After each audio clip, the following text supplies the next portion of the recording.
Okay, well, thank you, everyone, and thanks to the panelists. Always exciting to see the plumbing that the next generation of applications are going to be built on. We have a really exciting panel here focused on next generation biology applications. These are companies that are building biotechs from earliest stages of target ID and discovery to drug design, to clinical development and real-world evidence of startups, established companies, and some of the biggest pharmas in the world. Lot to cover and some really exciting people on board.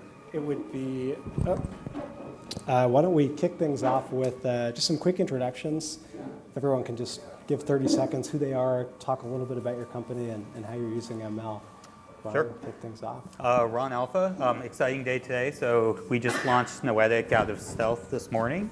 There's some great press by Endpoints and finally got our website up. So my background is physician scientist by training. Spent about 6 years at Recursion Pharma, scaling from seed stage through IPO, working on all aspects of drug discovery. Then with my co-founder, Jacob Rinaldi, founded Noetic about a year ago, and we're at Noetic focused on using advanced machine learning methods, self-supervised learning to better understand and develop cancer immune therapies. So we're excited to launch today and can tell you more about what we're doing. Awesome. I'm Serge. I'm a co-founder, CEO at Nabla Bio, and we are an antibody design company that specializes in the design of antibody therapeutics to what are basically the on and off switches to cells. And we're building these therapeutics to basically take cells that are misbehaving in our body and diseases and play with these on and off switches to correct the malfunction of a lot of these targets. So my background is I'm a protein engineer, I guess, by training, but have always been really excited about what machine learning AI can do for protein design and building high-impact therapeutics. Excellent. Carolyn, Magill, I'm the CEO of Aetion. We're a technology company that focuses on assessing safety, effectiveness, and value of clinical treatments for different patient populations. We're using ML and AI in the context of looking across disparate data sets to identify where there are patterns that maybe lead to a better understanding of how and when drugs work, especially in populations that are underrepresented in clinical trials. My background is primarily in the payer and provider space, where I recognized again and again how healthcare keeps falling short with respect to ensuring that people have access to medications that actually work for them. And that was the genesis about a decade ago now. Fantastic. My name is Milind Kamkolkar. I was the first enterprise chief data officer in the pharmaceutical industry, specifically at Sanofi. Had the pleasure or displeasure of trying to convince people holding two pom-poms that data is important and analytics is important, and trying to convince management of the ROI. I'm a molecular biologist by training. I worked on the Human Genome Project, have seen the introduction of technology from using an iPhone as my USB stick because it was faster than email to transfer sequences between labs, to most recently building some pretty incredible companies that are solving real problems. My last company, Paradigm, where I was a co-founder, we raised $203.5 million for our Series A to really solve a big problem, both in the US as well as globally, which is the inequity in access to healthcare or best possible care, using technology to do that work. You would think I would have stayed there after raising all of that, but I had that itch in the back of my throat to just go do my own thing. As a former chief data officer, I've had the pleasure of bringing AWS, Databricks, Palantir, you name it, your technology. I've bought them all. I've implemented them all across 52 countries globally. And I can tell you, nothing is when you buy these technologies, it is not as simple as plug and play, particularly with the cultural differences of rolling it out globally for enterprises like I represented. And I'm here today, really just starting my next company, which I haven't yet announced, but will be shortly. So one recently de-stealthed and one still in stealth mode, but we really got a luminary group of people here, so thank you. So maybe to kick things off, just with some level setting, I think we're about 10 years into the first generation of AI drug discovery. We've seen a couple IPOs like Recursion. We've seen the first batch of drugs enter the clinic. Some promising early results, but we haven't had that, that holy shit moment yet that we've seen in other areas of machine learning. Where do you think, and maybe Ron, because you were there at the early days, like where are we today in the path towards drug discovery with AI, and what gives you hope that we're getting close to that inflection point? Well, I guess it depends what your holy shit moment is, but I could probably answer this in 50 different ways and say a lot here. So, the first thing that's worth noticing is the field has advanced so quickly in the past even 3 years that we were able to do things. At Noetic, we've been in operations in our labs for essentially 6 months, and we've generated a huge amount of data. We're training models that are surpassing what we were able to do in the early stages of recursion, and even maybe 4 or 5 years ago. So the field on the machine learning side is just moving so much more quickly that with less data, more cases, more compute, and more data, we're able to do a lot more and get things up and running a lot more quickly. So I think we're going to see a lot coming just because of where we are. But I do want to address the question of what are the expectations for AI and drug discovery. So I think what we tend to sort of fail to appreciate is drug discovery is not one step.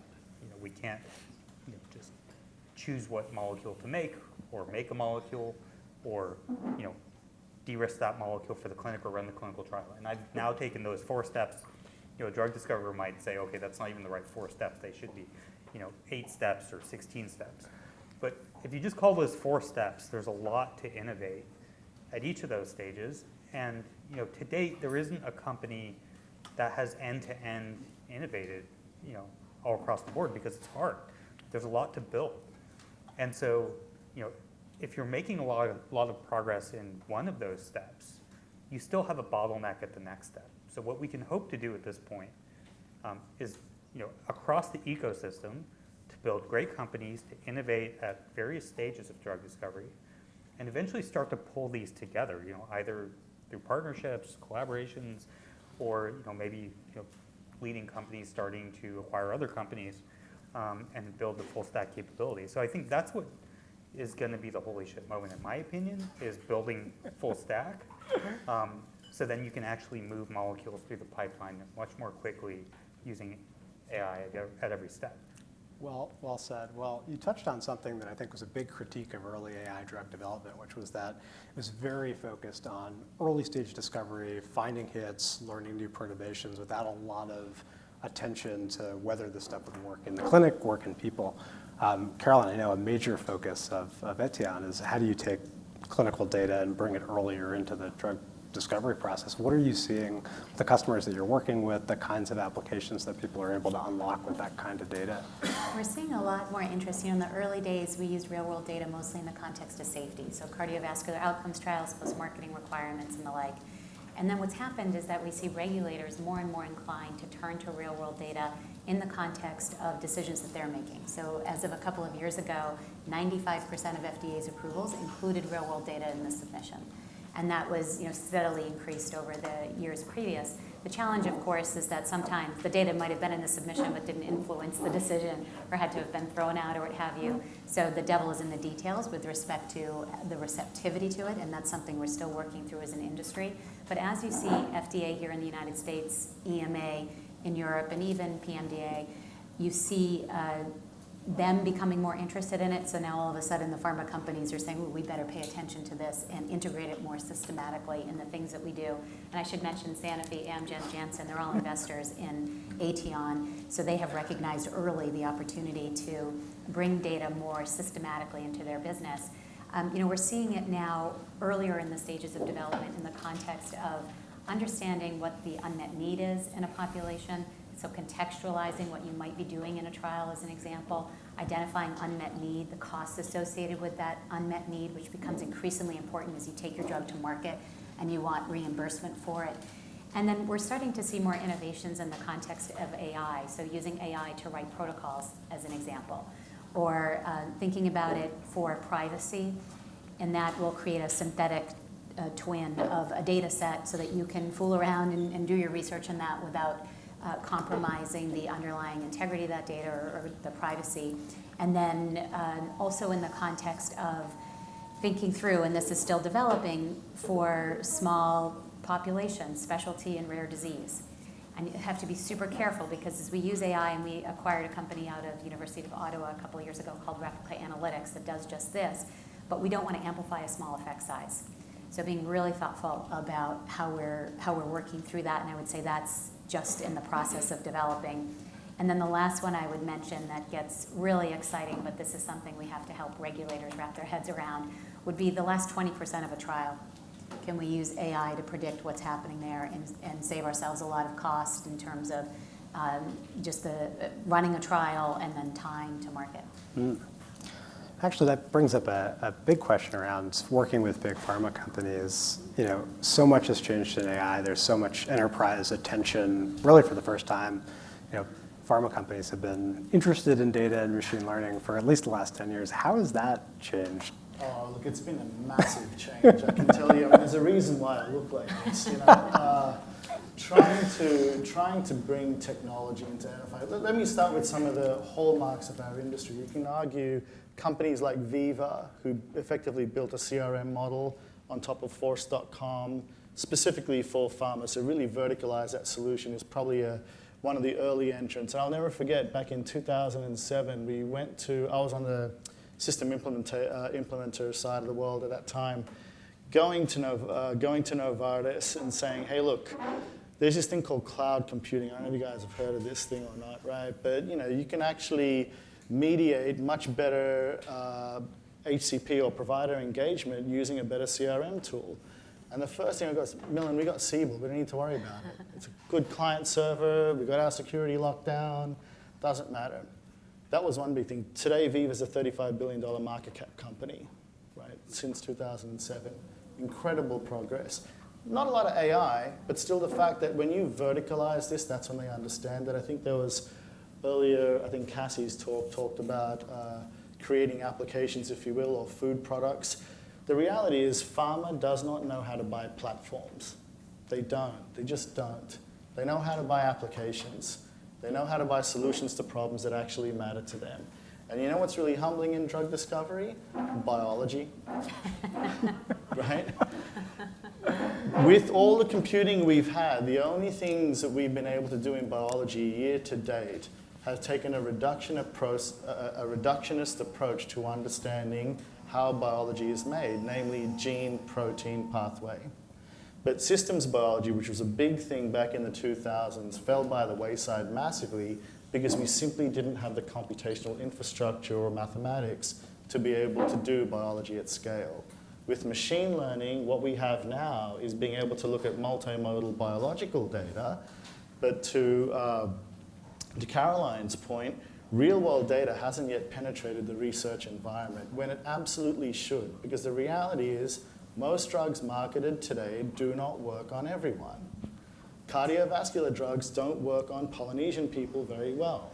So what are your choices? I don't know, right? So when we start thinking about drug discovery and the opportunities associated with AI in that place, it's around creating synthetic data sets that represent more fuller populations. I think to Cassie's point originally earlier too, data really matters in this space. If you're working in women's health, the likelihood that you have a good training set is pretty low. Right? If you expect to be helping African Americans with diabetic conditions, guess what? That's also pretty low. Right? So you have to really understand the source of the data before you think about building algorithms around that data that allow for meaningful use of life-saving medicines that could help these people. Sounds like you've been spending a lot of time with Ron. That's well, maybe to bring it back to the biology and to some of the folks here that are working closely with it. So much has changed in machine learning over the last couple of years. What is possible today that wasn't a couple of years ago? And what does the shift from largely supervised learning to self-supervision mean for how you run your business and the kinds of data you generate, the kinds of platforms you build? Serge, you've really come up in this wave and been a really important part of building the sort of first large language models in biology. How has that shaped your view into the kinds of things that you can build and do today that companies started a couple years before you couldn't. Yeah. I think I've been a biological engineer for the last 13 years. And really, I think the biggest shift over the last 5 years is just the incredible rise of unsupervised learning and how not only just powerful these techniques are, but our ability to actually train these kinds of models at scale. So it used to be, 5 years ago, the prevailing thought in biotech is generate large amounts of data, train your supervised model on it, and your supervised model will tell you if this is the right drug candidate to be working on or not. And what we've been seeing over the last 5 years in ML more broadly, and it's been spilling over into biology, is that unsupervised learning tends to just be a lot more powerful, and it's a consequence of how these models are trained. So, in an unsupervised or in a supervised case, you're asking a model to basically pass a test, and there's two ways you can pass a test, right? You can really understand the material and really understand the subject matter and answer the questions correctly because of that, or you can figure out how to game the test and guess what's the right A, B, C, or D in the multiple choice question. And to the extent the second is easier than the first, your supervised model will always figure out how to game the thing it's trying to predict.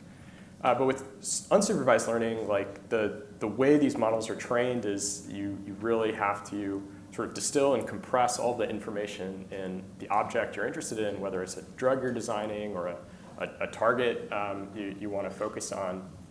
And a consequence of that is these models tend to generalize a lot better. And so in my field, which is drug design, what training really good unsupervised models, like large language models of protein sequences, allows us to do is design new kinds of protein therapeutics with different shapes and properties that you just couldn't get from a supervised model or any other previous kind of modeling strategy. And that's allowing us to go after new kinds of biology. So my company, we're focused on designing antibodies to these kinds of membrane proteins or receptors that nobody has been able to drug in the past before.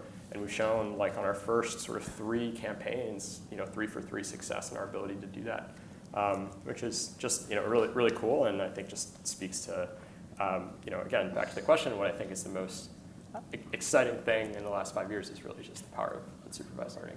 Yeah, and I think you guys are very quiet and very humble, but I think one of the few self-supervised drug design companies that's actually showing results with your customers. What do you think's been the key to actually getting those models to work? Because we've all seen really compelling papers that just don't translate to real-world problems that companies care about.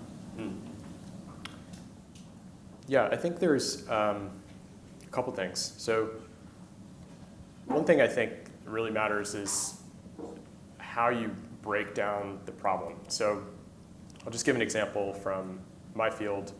We need to design an antibody protein that binds to another protein, which is the thing we're trying to drug. So maybe we want to design an antibody that binds coronavirus. Okay, well, we can go into the lab and collect lots of examples, let's say, where the antibody binds the receptor, but that's actually kind of really hard to do. It's much easier to get examples of, let's say, the target protein alone, gather lots of data around that, and then gather lots of data around antibodies alone, train unsupervised models on both, and then propose to these models, well, I have an example of an antibody and receptor in complex. My 2 models, do you agree that this is a good state for both of these? And then select those drug candidates that sort of check both of the boxes from these 2 models. So that has turned out to be a really valuable paradigm for us. So number one, yeah, breaking down the problem in the right way is maybe the most important thing I'd point to. I would say, if I could just add to that, right? One thing about drug discovery that makes it particularly unique is that I think we're still learning, though, to speak the biology of drug discovery, speak the language of drug discovery. So in machine learning, we have benchmarks, right? And certain benchmarks that we aspire to with respect to our models, whether supervised or unsupervised. Biologists couldn't care less what that benchmark is, right? What they care about is that, hang on a second, do you have a target that I can work with? Do you have a therapeutic agent that is giving some relative indication that makes it look as though it could be a therapeutic agent? Because the reality is, look, we've cured cancer in mice several times over, right? We just have. But much of that does not mimic the real world. And I think this is where, the kind of work that Aetion is doing, being able to be in a position where you could use supervised or unsupervised learning, filling in the gaps, if you will, between data that might be disparate or could be causally inferred, is where machine learning is going. I mean, what I'm most excited about in biology today is causal inference modeling, and really seeing how can we truly understand biology as a whole. Because you know what biology doesn't care about? How your functional departments are organized. Right? They don't care if it's cardiovascular or diabetes or whether it's neuroscience, because they all play a role in everything. And the last stage result is, of course, cancer. Right? So if you leave it too long, it does end up to some of those stages. And this is where machine learning can be highly predictive of some of those events.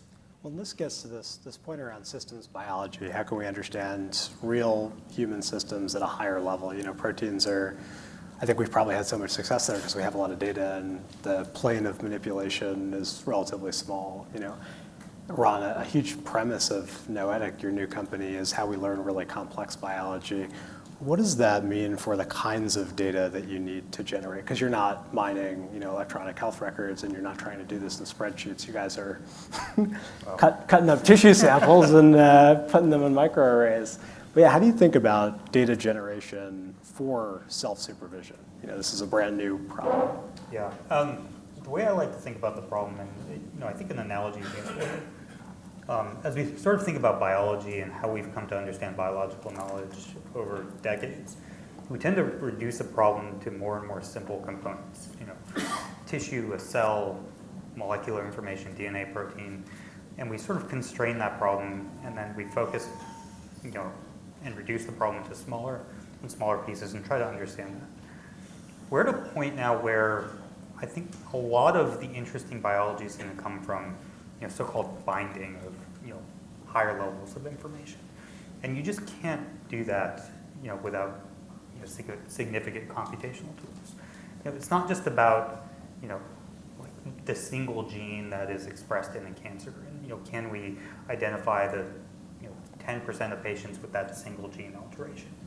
Really, what we're trying to do is integrate across what are the many alterations that may exist and the many tumor immune subtypes that may exist, and can we integrate that to get to tumor immune subtypes that are still groups of patients that are likely to respond similarly to similar drugs, but are also more conditioned on sort of the complexity of that biology.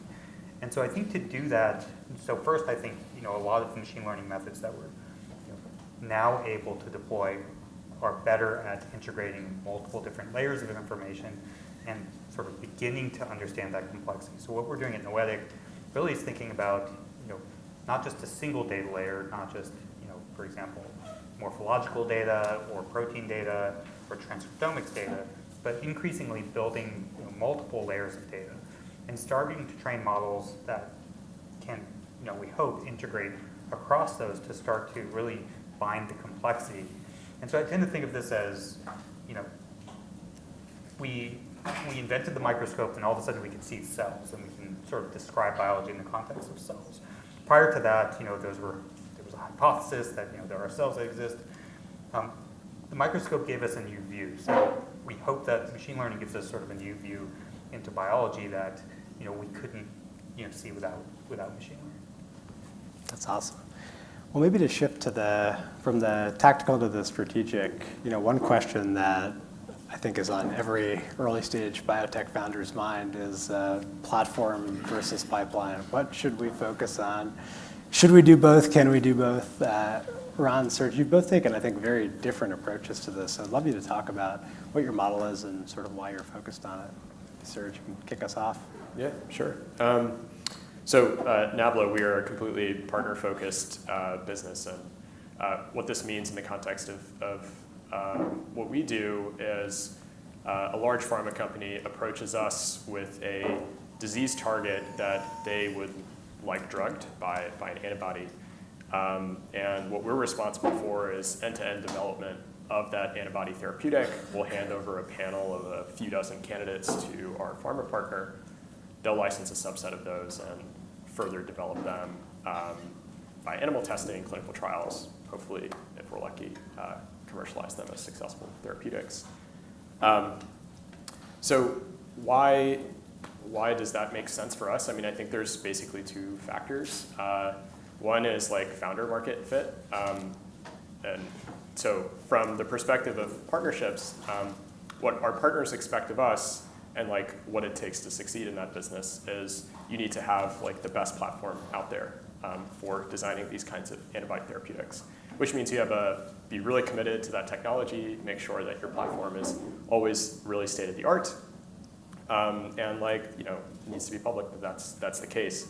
And like building that kind of technology is what gets my co-founder and I out of bed in the morning. Like, we're really excited about building technologies that improve our ability to do protein design. If I could do that the rest of my life, that's what I would do.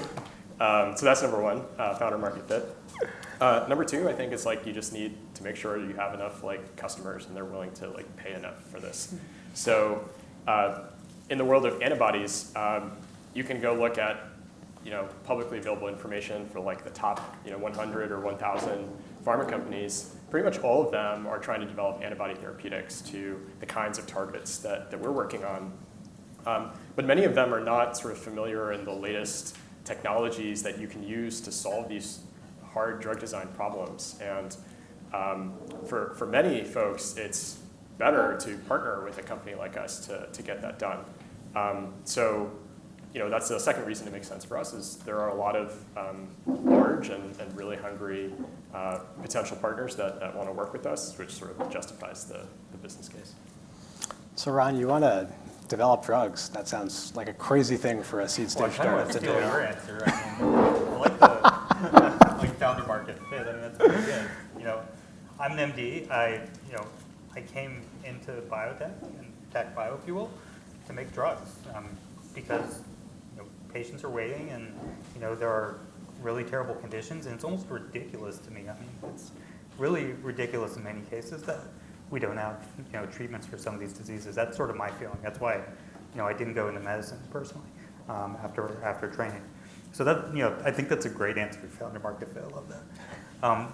The other answer is we're building a platform, and we have found that the best way to build that platform is to run it on the problem, because you're going to be learning how the platform works and how the platform can sort of get you to the solution to the problem you're trying to solve. And so it's not, there are companies that sort of think of it as like, okay, I'm going to collect all this data, and then someday I'm going to make drugs with all the data. I don't think that works very well, because you haven't sort of set up the data, you haven't thought about the analysis and the platform in a way that's going to get you to therapeutics. I think you need to focus on the problem from the very beginning. And if you can do that, and if you can build a really powerful biology platform that can get you to molecules, then the best team to use that is your own. I mean, end of the day, it's, your partner, if you're working with a large pharma company, your partner is always going to have a hard time understanding, how the platform works, where the, differentiated use cases are, and really to have as much of a motivation as you will to make drugs. So, my opinion is just make the drugs and then partner the drugs. Fair enough. Well, maybe the last question. What, and this is open to the whole group, what makes for a good partnership? You've all sold to pharma. What are the signs that it's likely to work? Most pharma companies today, right? Pharma companies today have a very specific phenotype. They are balance sheet rich, but P&L poor. Okay? That's just the reality of it. So if you're trying to get budget from the P&L, good luck, right? There is a throughput issue in the industry right now. Pharma needs to take more shots on goal. If you come in with a cost play, you will be thrown out. No one cares about cost. They have the money, right? What they really care about is shots on goal. How much more? I mean, and most pharma companies already have enough therapeutics in late stage preclinical phase to put into a trial. The problem is they can't afford to put too many compounds in trial And their decision tree analysis is typically predicated on which ones can I move on a sliding scale to be able to reach faster. If you're building in biotech today, unfortunately, whether it's an AI biotech or straight up biotech platform play, you need to prove that you can get to an asset super fast, whether that's a phase 2 study or ideally a phase 3 study, and then you can claim some kind of milestone-based payment. Pharma is not doing royalty payments for a while. They're going to not do that. But you can get some upfront milestone payments, which makes it for your company very well. Now, the most successful ones that I see in this space are the AI biotech companies that are already thinking about market access. Because again, it is no longer acceptable to simply get a drug approved. It's more important to get a drug accessible at a reimbursed pay. Yeah, exactly. And this is something that we've seen a lot in our world, where we got our start in R&D. And these are pharmacoepies. These are people who understand the science behind what we do. So that was really important for the adoption. But where we've really started to get the most interesting traction in the last couple of years is when we're bridging the gaps between R&D and commercial. Yep. And it really is about, well, what do you take? And I was on the payer side, and we could make a living just entertaining all these pharma companies coming to us saying their asset is the best thing ever. And you say, right, but that doesn't have any impact on my medical loss ratio. So I can't prioritize this very small population over something else. Or there's all kinds of other confounders that come into it when you're trying to think about things on the payment side. So our ability to then come in and bridge that gap and say, wait, we can actually have commercials speak the same language as R&D. Yep. And we can use this through transparency and thinking through in a more systematic way how to integrate data into the decisions that we're making. All right, well, that is a hopeful note to end on. Thank you all so much for joining. Thank you guys.